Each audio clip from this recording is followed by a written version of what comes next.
Today, we're going to crack a huge puzzle. Why do so many smart, well-funded companies launch in Africa only to fail spectacularly?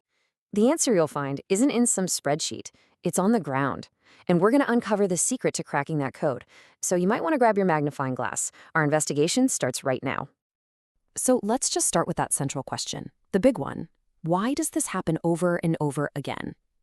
It's a multi-million, sometimes billion-dollar question. And the answer, which is surprisingly consistent right across the continent, is all about a fundamental blind spot. You see, the core of the problem is what we can call the billion-dollar mistake. It has nothing to do with a lack of funding or a lack of technology. It's about a failure to see what's really there, a deep, fundamental misunderstanding of the market they're trying to serve. And this is exactly where you can see that mistake in action. Companies show up trusting what they know, right? Official numbers, formal data, the Western business systems that worked for them back home.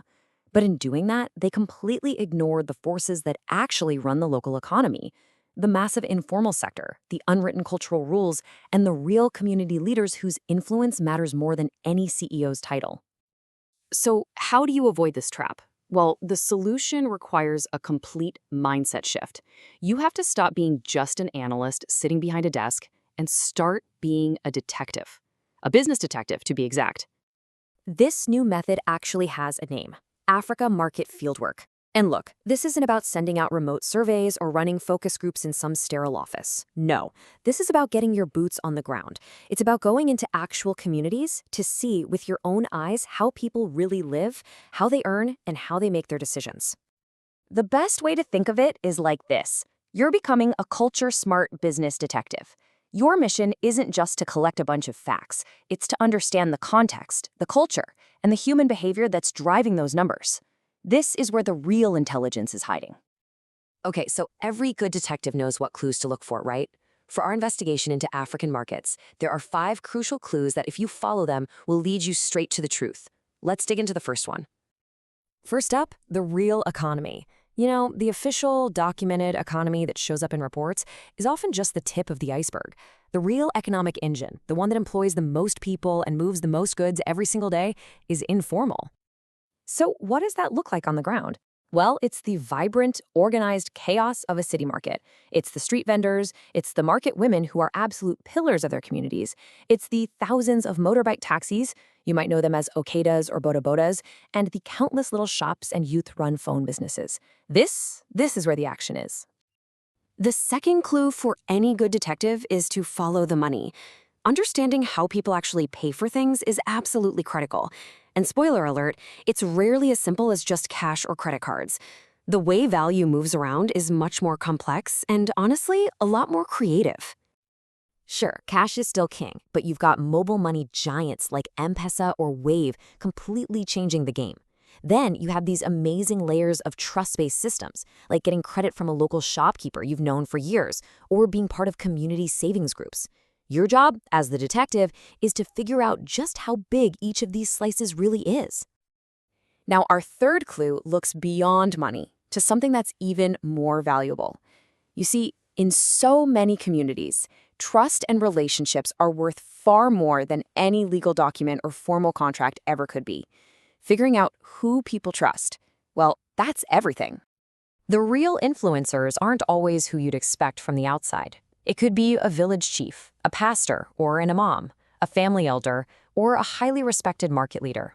And very often, you'll find that the most powerful agents for change and influence are women and young people. Identifying these key people is how you understand the way ideas really spread. The fourth clue is all about digital use. Listen, it's not enough to know if people have phones. You have to know how they use them. And so often, people adapt technology to fit their needs in ways the original designers never, ever imagined. You'll see entire businesses running on WhatsApp. You'll see people buying data in tiny, specific amounts for specific tasks. You might see a single smartphone being shared among an entire family. And just watching the constant hunt for a place to charge a phone tells you a ton about the local infrastructure. These observations are pure gold if you're trying to design a product people will actually use. And finally, clue number 5, which is maybe the most important of all: real stories.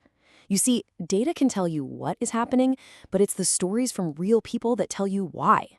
Collecting simple stories about someone's daily struggles, or how they save money, or a clever way they solve a problem, that reveals the hidden cultural drivers and uncovers opportunities that no dataset ever could. So, now you know what clues to look for. But a good detective doesn't just know what to find, they know how to investigate.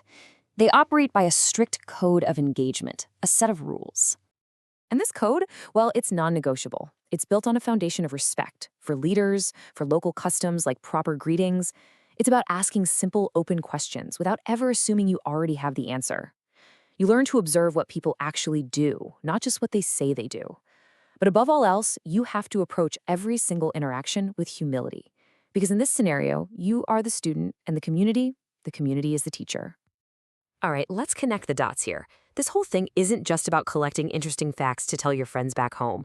The entire point of being a business detective is to turn these on-the-ground clues into a powerful, actionable business strategy. Your ultimate mission out there is to spot the patterns. A pattern might be a common problem that everyone complains about, or a clever workaround that people have invented to get something done. These patterns, this is where the opportunities are hiding. They are the cracks in the market where a new solution can fit perfectly. So what's the final product of all this detective work? It's your final report, your case file. And it's not just a pile of data, it's intelligence. It's got your key insights, crucial cultural lessons, a list of red flags to definitely avoid, and most importantly, clear, actionable recommendations that will help a business succeed where so many others have failed. So, the framework is there. The code is clear. The clues are literally waiting for you on every street corner in every market and in every conversation. The only real question left is, now that you know what to look for, what opportunity will you be the one to uncover?